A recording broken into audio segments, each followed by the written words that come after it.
नमस्कार my dear friends, मैं विनोद चिंडालिया एक आरएएस पीसीएस एजुकेटर आपके अपने स्टडी के एक नए प्लेटफॉर्म जिसका नाम है निशुल्क कोचिंग बिहान में आपका हार्दिक अभिनंदन करता हूं।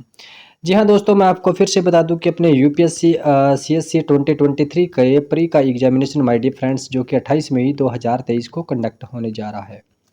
और उससे पहले मैंने आप लोगों को बताया था कि आपको 10 सालों को पीवाईक्यू अच्छे से कंप्लीट कर लेना है और साथ में ही विजन आईएएस की जो पीटी 365 है, क्या पीटी 365 है, उसको भी अच्छे से कंप्लीट कर लेना है। और आप एक दिन छोड़कर या फिर 2 दिन छोड़कर एक टेस्ट तो माय डियर फ्रेंड्स हमेशा ज़रूर ही लगाएं, क्योंकि अब आपकी जितनी तैयारी आप लोगों ने करनी थी वो आप कर चुके हैं। अब आप जितना हो सके उतनी क्या करें माय डियर फ्रेंड्स, प्रैक्टिस ही करें। तो चलिए शुरू करते हैं। इससे पहले अपने 2013 से लेकर 2022 तक जितने भी पर्यावरण यानी इन्वायरमेंट के जितने भी पीवाईक्यू है माय डियर फ्रेंड्स वो कंप्लीट कर चुके हैं। और अब अपने हिस्ट्री का जो है माय डियर फ्रेंड्स सेशन चल रहा है और हिस्ट्री के अंदर अपने 2013 के कंप्लीट कर चुके हैं, 14 के भी कंप्लीट कर चुके हैं। आज अपने 2015 के जो भी यूपीएससी प्री एग्जामिनेशन में आए थे क्वेश्चन हिस्ट्री के वो शुरू करते हैं। चलिए शुरू करते हैं 37 नंबर क्वेश्चन से। इससे पहले अपने 36 माय डियर फ्रेंड्स जो है क्वेश्चन जो कंप्लीट कर चुके हैं। तो चलिए शुरू करते हैं 37 नंबर क्वेश्चन से। देखो, रोलेट सत्याग्रह के संदर्भ में निम्नलिखित में से कौन सा कथन सही है आपको बताना है। किसके बारे में? रोलेट सत्याग्रह की अगर हम बात करें तो देखो, रोलेट एक्ट की बात करें तो कब आया था माय डियर फ्रेंड्स? ये है Rowlatt Act. Rowlatt Act my dear friends ये आता है 1919 के अंदर। कब आता है? 1919 के अंदर। देखो, इसे रोलेट एक्ट की अगर मैं बात करता हूँ, इसे रोलेट क्यों कहा जाता है तो ऑब्वियसली बात है, देखो 1917 के अंदर क्या होता है माय डियर फ्रेंड्स, 1917 के अंदर जो ये क्रांतिकारी गतिविधियां जो भारत के अंदर हो रही थी माय डियर फ्रेंड्स, तो उसको रोकने के लिए 1917 में एक कमेटी बनाई गई। ठीक है, और उस कमेटी के जो अध्यक्ष थे माय डियर फ्रेंड्स वो कौन थे? वो थे सिडनी रोलेट। कौन थे my dear friends? Sidney Rowlatt. Sidney roulette.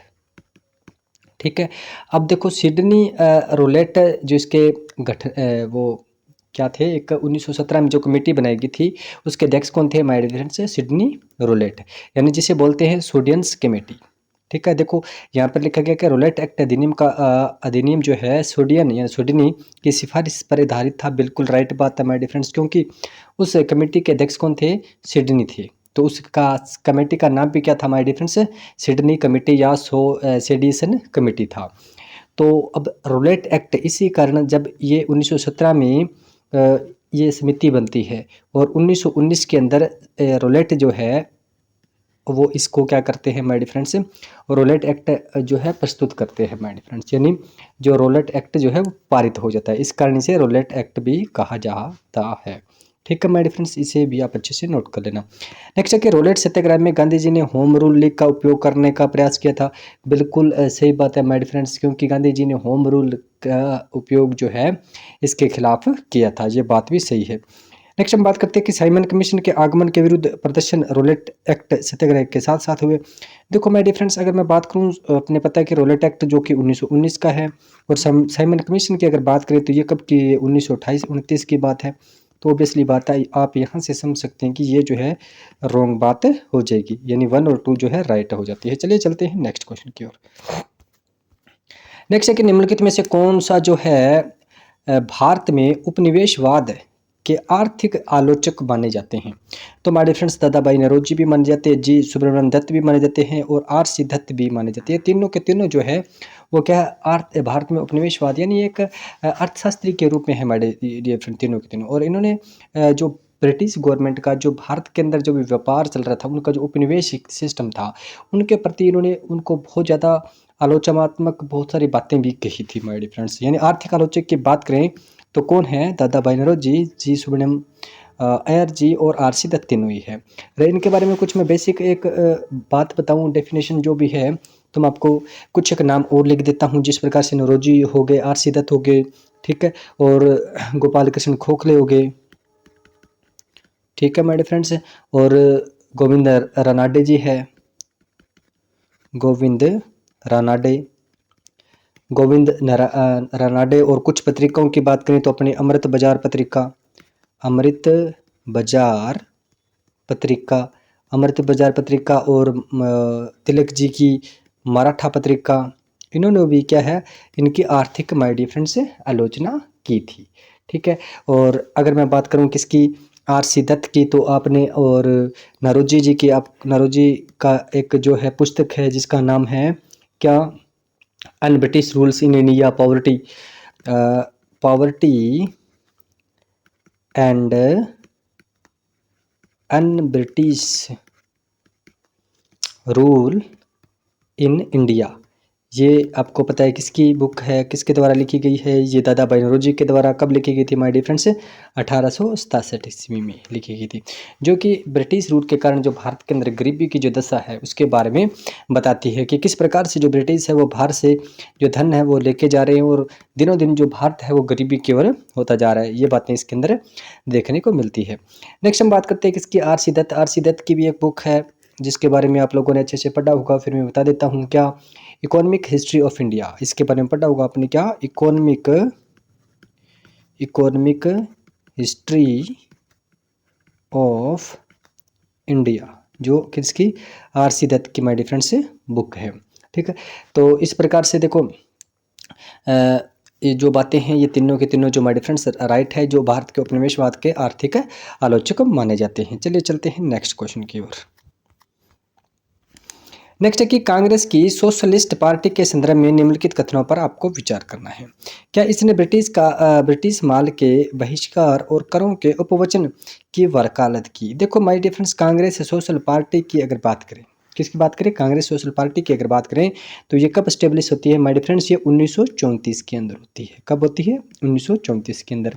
और इसका जो प्रथम अधिवेशन भी माय डियर फ्रेंड्स कब हुआ, 1934 में होता है। और इसकी अध्यक्षता कौन करता है, डॉक्टर संपूर्णानंद सिन्हा। डॉक्टर संपूर्णानंद सिन्हा जी जो है इनके अध्यक्षता करते हैं। देखो ये एक कांग्रेस पार्टी का ही माय डियर फ्रेंड्स एक भाग है और इसके अंदर जो है पंडित जवाहरलाल नेहरू जी है, जो कांग्रेस के जो बड़े बड़े लीडर्स थे वो भी क्या है इसके अंदर शामिल थे, मगर इनके प्रॉपर रूप से सदस्य नहीं थे क्योंकि वो अलग से जो कांग्रेस पार्टी का मतलब चला रहे थे, सोशल पार्टी के अलावा जो उनकी राष्ट्रीय जो कांग्रेस थी। ठीक है माय डियर फ्रेंड्स, इसको भी आप अच्छे से नोट कर लेना। और भाई मैं बात करूं क्या, यह सर्वहारा वर्ग का अधिनायकत्व स्थापित करना चाहती थी। इसने अल्पसंख्यकों तथा दलित वर्गों के पृथक निर्वाचन की वकालत की। देखो माय डियर फ्रेंड्स, इसमें ऐसी कोई निर्वाचन क्षेत्र की वकालत की ऐसी इसमें कोई बात नहीं थी माय डियर फ्रेंड्स। और इसके अंदर मैं बता दूं क्या, इन्होंने पृथक निर्वाचन मंडल की जरूर मांग की थी। क्या, पृथक निर्वाचन मंडल की जरूर माय डियर फ्रेंड्स इन्होंने जो मांग की थी। तथा इन्होंने क्या है जो भी कांग्रेस के कामकाज थे, ठीक है, और समाजवाद है, इनके अंदर ही इन्होंने जो क्या समाजवाद का इन्होंने जब प्रसार किया था, जिस प्रकार से सोशलिस्ट पार्टी है और कहीं ना कहीं ये कांग्रेस का ही एक अंग था। तो माय डियर फ्रेंड्स इन्होंने जो कांग्रेस की जो बातें थी उनके साथ इनका समन्वय देखने को मिलता था। तो इस प्रकार से आपको यहाँ पे कोई भी जो बात है वो राइट नहीं मिलेगी। चलिए चलते हैं नेक्स्ट 40 नंबर क्वेश्चन की बात करें अपने। चंपक है, दुर्ग है, कुलुत है और यहाँ पे वर्तमान क्षेत्र बता रखा है भी कौन कौन से किससे बिलोंग करते हैं। देखो चंपक की बात करें, चंपक बोल देते हैं, चंपा बोल देते हैं, तो माय डियर फ्रेंड्स ये HP यानी हिमाचल प्रदेश में आता है वर्तमान के, तो ये मध्य भारत जो है रोंग हो जाता है। नेक्स्ट हम बात करते हैं दुर्ग है, दुर्ग जम्मू एंड कश्मीर में है, ये बिल्कुल राइट बात है। नेक्स्ट हम बात करते हैं कुलुत, जो कि मालाबार तट के अंदर माय डियर फ्रेंड्स जो कुलुत है वो नहीं है। अगर कुलुत की बात करें तो ये भी कहाँ पे है, ये HP यानी हिमाचल प्रदेश के अंदर आता है। यानी दो अपना 1 और 3 राइट आंसर 1 और 3 सॉरी रॉन्ग हो जाएंगे। ठीक है, और ओनली ऑन 2 जो है माय डियर फ्रेंड्स सही हो जाएगा। नेक्स्ट हम बात करते हैं निम्नलिखित राज्यों में से किनका संबंध जो है बुद्ध के जीवन से था। तो माय डियर फ्रेंड्स ये तो मैं 2014 का जो क्वेश्चन था, पेपर था, उसके अंदर मैंने बुद्ध का जो अष्टन जो बुद्ध का ग्रंथ है, ठीक है, तो उनके अंदर जो बुद्ध के अष्टा स्थान जो है उनके बारे में बता रखा है। इनको बारे में मैंने बहुत ही अच्छे से आपको बताया है, तो अब मैं नहीं बताऊंगा क्योंकि उसके अंदर मैंने कंप्लीट डिटेल में बताया कि बुद्ध के जो अष्टम स्थान जो है वो कौन कौन से हैं माय डियर फ्रेंड्स। फिर भी मैं बता दूं, देखो अवंती गंधार ये नहीं है, कौशल और मगध ये दोनों है। ठीक है, अब देखो इसके ये सेम का सेम डिटो क्वेश्चन जो है 2014 वाले में आ रखा है, इसके बारे में मैंने आपको पहले भी बता चुका हूँ। नेक्स्ट हम बात करते हैं निम्नलिखित पर विचार कीजिए कि बाबर भारत आने के फलस्वरूप क्या था। देखो बाबर की बात करें, किसकी, बाबर की बात करें तो बाबर भारत में कब आता है। देखो 1526 से 1530 का जो भारत के अंदर बाबर का time period my dear friends रहता है, क्योंकि 1526 के अंदर आपको पता है पानीपत का युद्ध होता है। किसका, पानीपत का युद्ध है। और पानीपत के युद्ध किसके साथ होता है, लोधी के साथ होता है, इब्राहिम लोधी के साथ होता है। और उसी से जो है 1526 के बाद मान के चलो कि भारत में जो है तैमूर वंश की स्थापना हो जाती है। देखो तैमूरी वंश की स्थापना हो जाती है। क्यों तैमूरी वंश की स्थापना हो जाती है, जो बाबर है, कौन है, बाबर। बाबर जो है वो तैमूर का 5वां वंशज माना जाता है माय डियर फ्रेंड्स। किसका, तैमूर का 5वां वंशज जो है माय डियर फ्रेंड्स माना जाता है। और वहीं बात करूँ चंगेज खां की, वो तो बाबर है वो अपनी माँ के पक्ष से चंगेज खां, किसका, चंगेज खां का 14वां वंशज माना जाता है। कौन सा माय डियर फ्रेंड्स, 14वां वंशज माना जाता है। तो कहीं ना कहीं इस ये बात जो मैंने बाबर के अंदर जो बातें थी वो बता चुका हूँ जो शॉर्ट में। अपने पढ़ते हैं। देखो उपमहाद्वीप में बारूद के उपयोग की शुरुआत हुई। देखो सर्वप्रथम अगर बारूद के उपयोग की बात करें तो अपने 14वीं शताब्दी के अंदर, क्या माय डियर फ्रेंड्स, 14वीं शताब्दी के अंदर भी जो है बारूद का वो देखने को मिलता है। ठीक है। देखो 14वीं शताब्दी के अंदर क्या था कि जो बहमनी साम्राज्य और दिल्ली सल्तनत थी, कौन सा, बहमनी साम्राज्य और दिल्ली सल्तनत, तो वहाँ पर भी बारूद का उपयोग माय डियर फ्रेंड्स किया गया। तो ये प्रॉपर वे से शुरुआत हुई, तो ये इस प्रकार से जो है इसका बात जो है राइट नहीं होगी माय डियर फ्रेंड्स। नेक्स्ट हम बात करते हैं इस क्षेत्र की स्थापत्य कला में मेहराब और गुंबद बनाने की शुरुआत हुई। ये भी गलत बात है, क्योंकि मैं बात करता हूँ किसकी माय डियर फ्रेंड्स, मेहराब और गुंबद की, तो ये भी सल्तनत काल, कौन सी, सल्तनत काल के अंदर मेहराब और गुंबद का जो काम है माय डियर फ्रेंड्स होता है। क्योंकि उस समय जो तुर्क भारत आए थे, तो तुर्कों के द्वारा जो ये मेहराब और गुंबद की आकृति की जो स्थापत्य कला है उनके द्वारा जो है शुरुआत की गई। नेक्स्ट हम बात करते हैं इस क्षेत्र में तैमूरी राजवंश स्थापित हुआ। हाँ ये बात मान सकते हैं, क्योंकि इस क्षेत्र में जो तैमूरी राजवंश स्थापित हुआ, क्योंकि बाबर भी तो वो एक तैमूरी राजवंश से बिलोंग करता था। चलिए चलते हैं नेक्स्ट 43 नंबर क्वेश्चन में। किसमें लिखा रखा है, किसमें, किसने अप्रैल 1930 में नमक तोड़ने के लिए तंजौर तट पर एक अभियान संगठित किया। देखो 1930 में आपको पता है कि अप्रैल मार्च में जो है नमक को तोड़ो जो नमक जो कानून है, यानी जो दंड यात्रा है जो प्रारंभ होती है, कब होती है माय डियर फ्रेंड्स, मार्च 12 मार्च 1930 को। कब, 12 मार्च 1930 को जो है दंड यात्रा माय डियर फ्रेंड्स प्रारंभ होती है। और दंड यात्रा प्रारंभ होती है और ख़त्म कब होती है, 6 अप्रैल 1930 को माय डियर फ्रेंड्स खत्म होती है। ये अलग अलग जगह पे अलग अलग मतलब जो है ख़त्म होती है बताते हैं। अब देखो हम बात करते हैं इसके अंदर जो है सी गोपालचारी इसका राइट आंसर होगा। क्यों, क्योंकि तंजौर तट पर जो है नमक कानून तोड़ने के लिए अभियान जो संगठित किया था वो किसने किया था माय डियर फ्रेंड्स, सी गोपालचारी ने ये अभियान जो है माय डियर फ्रेंड्स गठित किया था। नेक्स्ट हम बात करते हैं वी ओ चित्रम पिल्ले की। अगर हम बात करें तो चित्रम पिल्ले की बात करते हैं, ये इन्होंने स्वदेशी आंदोलन, क्या है, 1905 में स्वदेशी आंदोलन जो चलता है मद्रास से, ठीक है, तो उनका नेतृत्व किया था किसने, वी ओ चित्रम्बम पिल्ले ने। ठीक है। और 1906 में इन्होंने क्या बनाया था, एक कंपनी बनाया था जिसका नाम था स्वदेशी स्टीव नेविगेशन, स्वदेशी स्टीव नेविगेशन। ठीक है मैडम, स्वदेशी स्टीव नेविगेशन। और एनी बेसेंट के बारे में आपको पहले बता चुका हूँ भी। एनी बेसेंट भारत में कब आती है, 1897 ईस्वी में भारत आती है। उसके बाद में ये थियोसॉफिकल सोसाइटी जिस प्रकार से आगे आगे सिस्टम ये चलता रहता है, ठीक है, होम रूल की स्थापना करते हैं। तो इसके बारे में मैं एनी बेसेंट के बारे में भी आपको प्रीवियस वीडियो के अंदर बता चुका हूँ। नेक्स्ट हम बात करते हैं के कामराज की। ठीक है, तो के कामराज की अगर मैं बात करूँ तो ये सबसे मोस्ट इंपॉर्टेंट पता है क्यों, देखो के कामराज ये तमिलनाडु के माय डियर फ्रेंड्स सीएम भी रह चुके हैं। दूसरी बात, इनको क्या कहा जाता था, राजनीति के किंग मेकर, राजनीति के किंग मेकर के रूप में भी माय डियर फ्रेंड्स इसको जाना जाता था। इनको के कामराज को जाना जाता था। चलिए चलते हैं नेक्स्ट क्वेश्चन की ओर।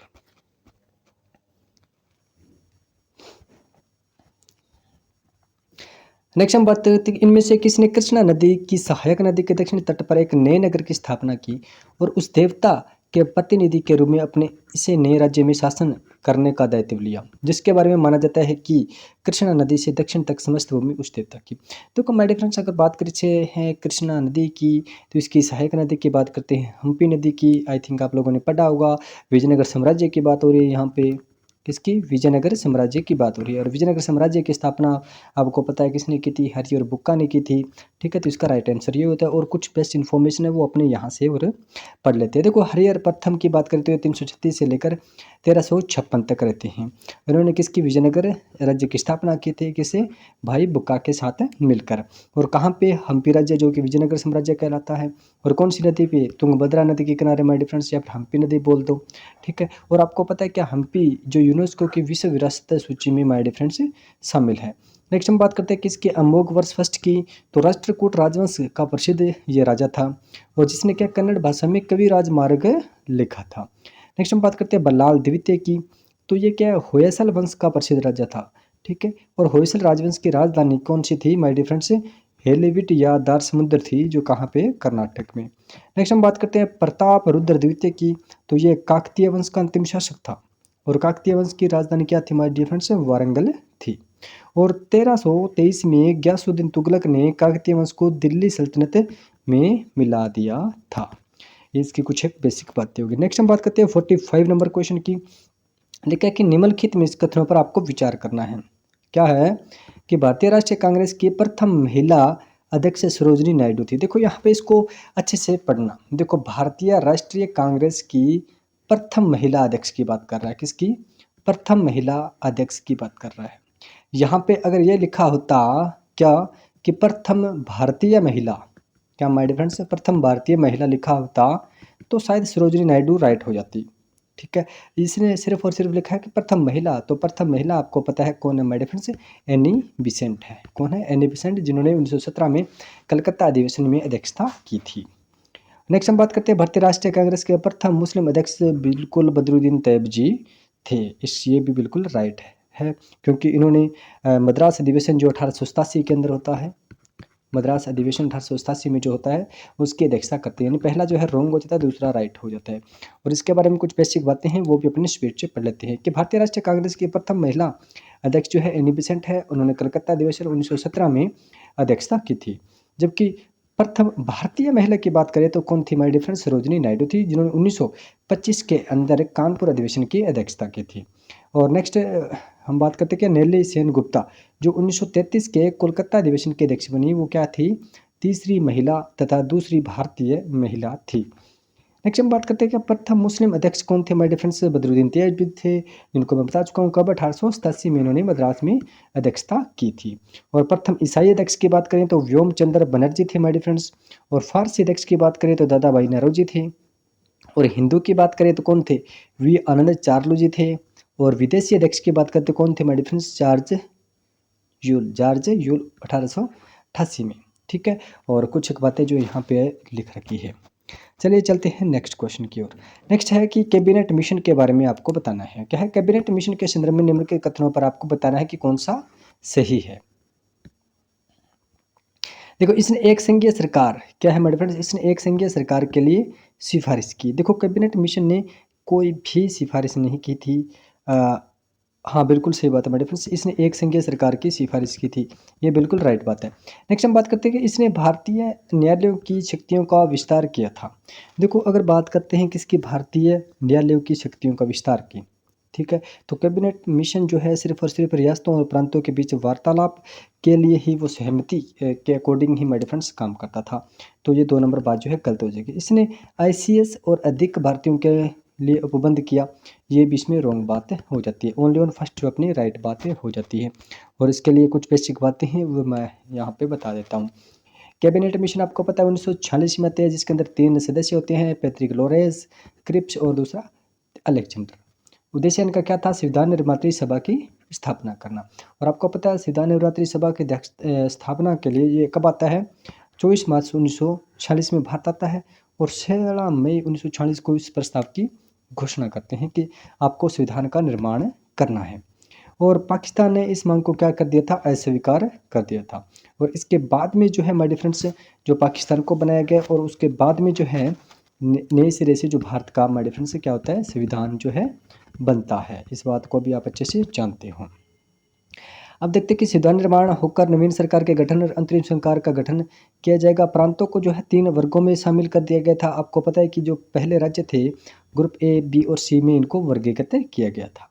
ठीक है, चलिए चलते हैं। और कहाँ से किस प्रकार से सदस्यों के लिए गए, तो प्रांतीय विधानसभाओं से माय डियर फ्रेंड्स अनुमानित प्रतिनिधित्व के लिए इनके माध्यम से विधानसभा का माय डियर फ्रेंड्स चुनाव करना था। और संविधान सभा में आपको पता है कितने 389 सदस्य होंगे, जिसमें प्रांतीय विधानसभा कितने 292 और चीफ कमिश्नरी क्षेत्र से कितने 4 और रियासतों से कितने माय डियर फ्रेंड्स से 93 जो है भेजे जाएंगे। ये बात थी जो कि आप पॉलिटिकल में भी अच्छे से पढ़ते हैं और ये बात अभी आप अच्छे से जानते भी हो।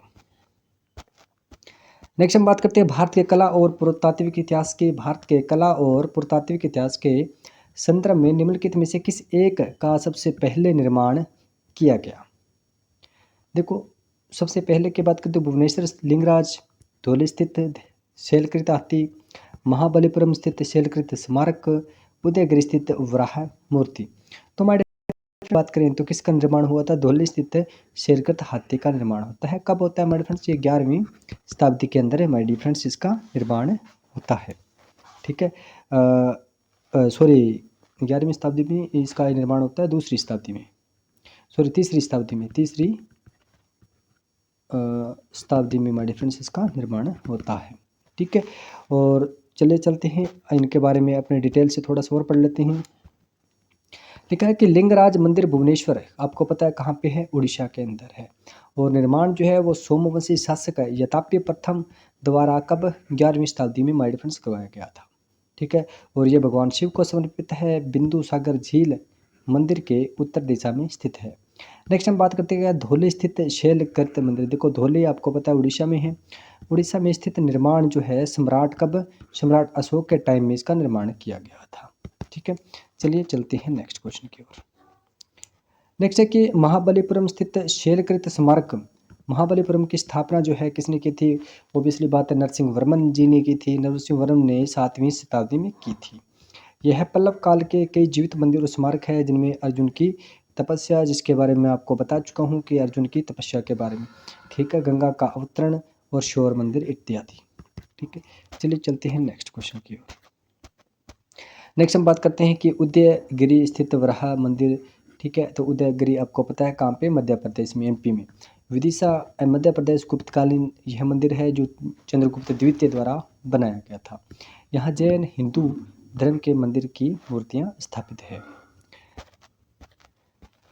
नेक्स्ट हम बात करते हैं क्या भारतीय इतिहास के संदर्भ में निम्नलिखित में से कौन से सामंती व्यवस्था के अनिवार्य तत्व है। कौन सी व्यवस्था के माध्यम से, सामंती व्यवस्था की।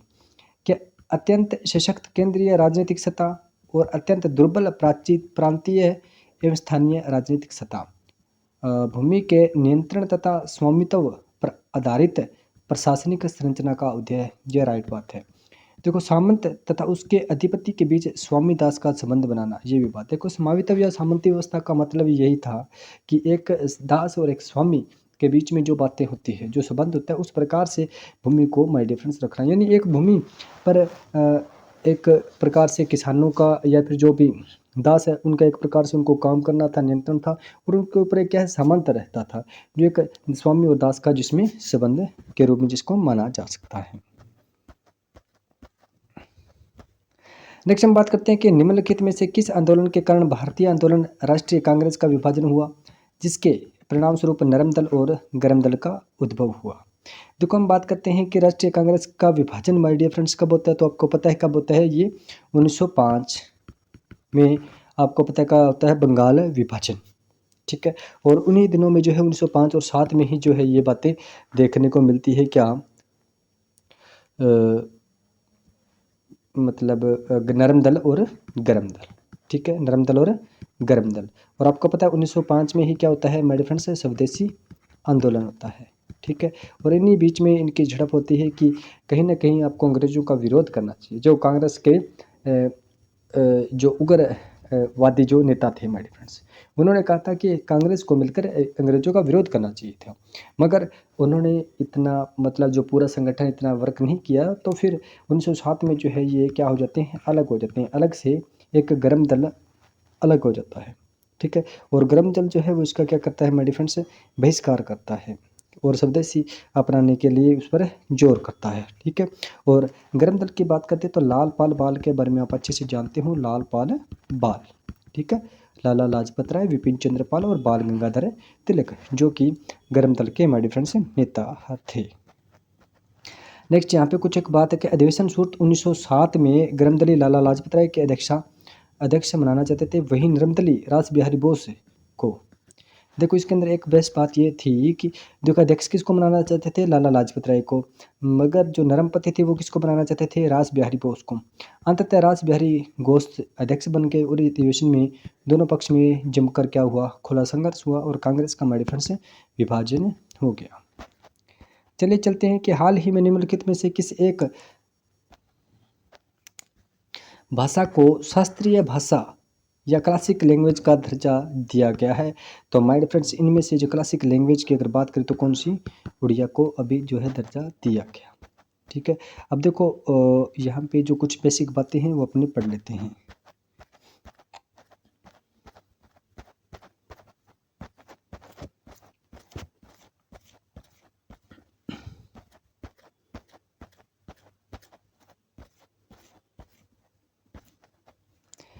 देखो उड़िया वर्तमान में 6 भाषाओं को शास्त्रीय भाषाओं का दर्जा दे रखा है हमारे फ्रेंड्स। क्या, तमिल, संस्कृत, कन्नड़, तेलुगु, मलयालम और उड़िया यानी उड़ीसा, जिसको 2014 के अंदर क्लासिक जो भाषा का दर्जा दिया गया। संस्कृति मंत्रालय और शास्त्रीय भाषाओं के संबंध में दिशा निर्देश जारी करता है। कौन करता है हमारे फ्रेंड्स, संस्कृति मंत्रालय। नेक्स्ट हम बात करते हैं कि कलमकारी चित्रकला निर्दिष्ट रेफर करता है, मतलब कलमकारी जो चित्रकला है वो हमारे फ्रेंड्स कहाँ पे होती है, तो दक्षिण भारत में सूती वस्त्र पर हाथ से की गई जो चित्रकारी है उसे क्या कहा जाता है, कलमकारी कहा जाता है। देखो कलमकारी की बात करें तो एक प्रकार का हाथ से रंगा हुआ ब्लॉक मुद्रित सूती कपड़ा जो कि आंध्र प्रदेश में उत्पादित होता है, केवल प्राकृतिक रंगों का उपयोग किया जाता है। चित्रण का विषय वस्तु हिंदू महाकाव्यों जैसे रामायण महाभारत के लिए देवताओं का दृश्य में इसका चित्रण किया जाता है। और यूपीएससी अक्सर क्षेत्रीय चित्रकारी हस्तशिल्प आदि के लिए हमारी फ्रेंड्स प्रश्न जो पूछता है, जिसे 2018 में बनी थी। तो नेक्स्ट माय डियर फ्रेंड्स 2016 के क्वेश्चन आ जाते हैं और अपने 2015 के क्वेश्चन कंप्लीट हो जाते हैं। माय डियर फ्रेंड्स आपसे एक रिक्वेस्ट फिर से करूंगा कि जो भी स्टूडेंट यूपीएससी की तैयारी करता है उस तक ये वीडियो जरूर शेयर करें ताकि उसका भी माय डियर फ्रेंड्स बेनिफिट हो। Thanks for watching my dear friends.